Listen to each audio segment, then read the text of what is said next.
Hello friends, Radhe Radhe. Welcome back to my channel, जहां पर बातें करते हैं हम ऑल इन टॉपिक पर। तो गाइस, जो है सर्दियां नवरात्रि शुरू होने वाले हैं। जैसा आप जानते हैं कि अश्विन मास की शुक्ल पक्ष की प्रतिपदा तिथि से अश्विन मास सर्दियां नवरात्रि प्रारंभ हो जाते हैं।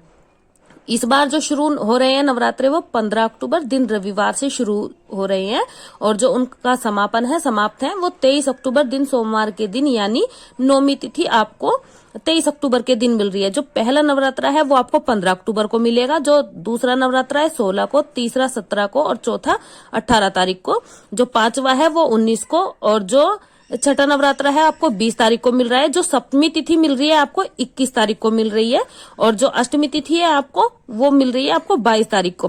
23 तारीख को आपको नौमी तिथि मिल रही है और 24 तारीख को जो है दशहरा पड़ रहा है। तो जो भी मेरी माताएं बहनें हैं अष्टमी का पूजन करती हैं, उस दिन कन्या पूजन किया जाता है, उस दिन कंजक भी जिमाई जाती हैं। वह दिन आपको 22 अक्टूबर को मिल रही है। कुछ घरों में नौमी तिथि का पर्व मनाया जाता है, तो नौमी तिथि का ही व्रत का पारण भी किया जाता है और वहां पर कंजक जिमाई जाती हैं। तो 23 अक्टूबर को आपको नौमी तिथि प्राप्त हो रही है। तो ऐसे में अब हमें व्रत कैसे करना है, तो आप ध्यान से सुनिएगा। तो देखिए गाइज, जो 24 तारीख को हमें दशहरे का पर्व मिल रहा है, कुछ माताएं बहनें तो पूरे नवरात्रि व्रत रखती हैं और नौमी वाले दिन व्रत का पारण कर देती है, क्योंकि देखिए दसवीं तिथि को व्रत का पारण नहीं किया जाता है। तो देखिए, जैसे आपके घरों में परंपरा है, आपके यहाँ पे अष्टमी पूजन होता है तो आप अष्टमी पूजन करिएगा, अगर आपके यहाँ पे नौमी पूजन होता है तो आप यहाँ पर नौमी पूजन करिएगा। उसी तरीके से करिएगा जैसे कि आपके यहाँ पर परंपरा है। तो देखिए गाइज, जो मेरी माताएं बहनें हैं जो पूरी नवरात्रि नहीं रखती हैं और वो 2 ही व्रत रखती हैं, तो आपको पहला व्रत जो रखना है वो 15 अक्टूबर को रखना है और जो आपको लास्ट वाला व्रत रखना है वो आपको 22 अक्टूबर को रखना है। कुछ परिवारों में जो है अष्टमी तिथि का पूजन होता है, अष्टमी तिथि मनाई जाती है, जैसे कि हमारे घर में भी अष्टमी तिथि का पूजन किया जाता है। उस दिन कंजक बिठाई जाती है। तो जो पहला जो व्रत है वो आपको 15 अक्टूबर को ही रखना है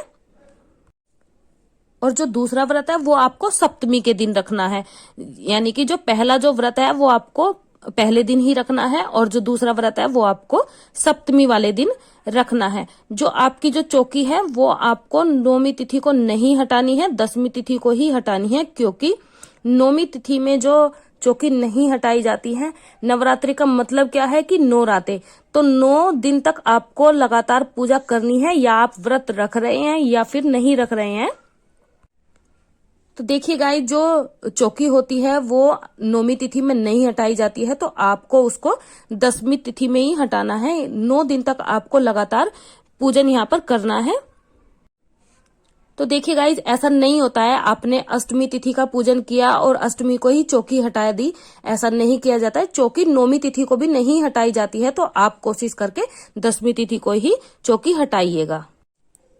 तो देखिए दोस्तों, आप इस चीज का विशेष तौर से ध्यान रखिएगा कि अष्टमी या नौमी के दिन जो चौकी नहीं हटाई जाती है, चौकी जो दसवीं तिथि में ही हटाई जाएगी। तो आपको जो दशहरा मिल रहा है वो आपको मिल रहा है 24 अक्टूबर के दिन, तो आपको चौकी जो है 24 तारीख को ही हटानी है। सुबह के समय आप हटा सकते हैं। तो जो कलश स्थापना का जो शुभ मुहूर्त है वो 15 अक्टूबर को सुबह 6:30 से शुरू हो जाएगा और प्रातः 8:47 पर समाप्त हो जाएगा।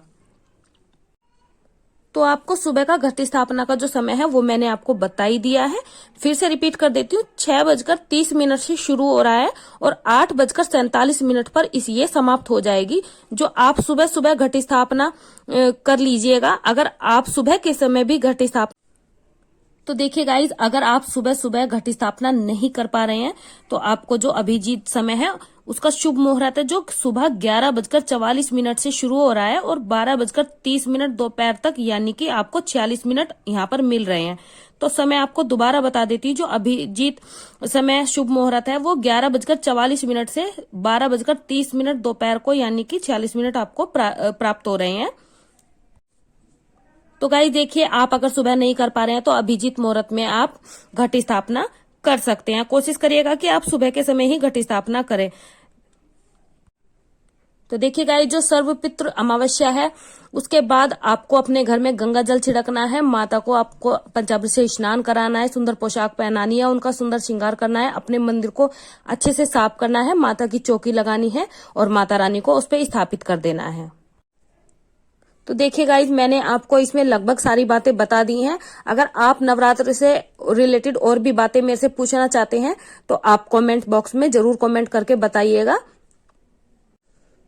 तो मैंने आपको इसमें सारा बता दिया है, कब घटी स्थापना करनी है, कब आपको व्रत करना है, आप पूरी नवरात्रि कर रहे हैं या फिर 1-2 व्रत कर रहे हैं, मैंने इसमें सारी जानकारी आपको दे दी है। तो गाइज, वीडियो को लाइक और चैनल को सब्सक्राइब करना बिल्कुल ना भूलिएगा और अपने प्यारे प्यारे कमेंट जरूर करिएगा। राधे राधे, हरे कृष्णा, जय माता दी गाइज।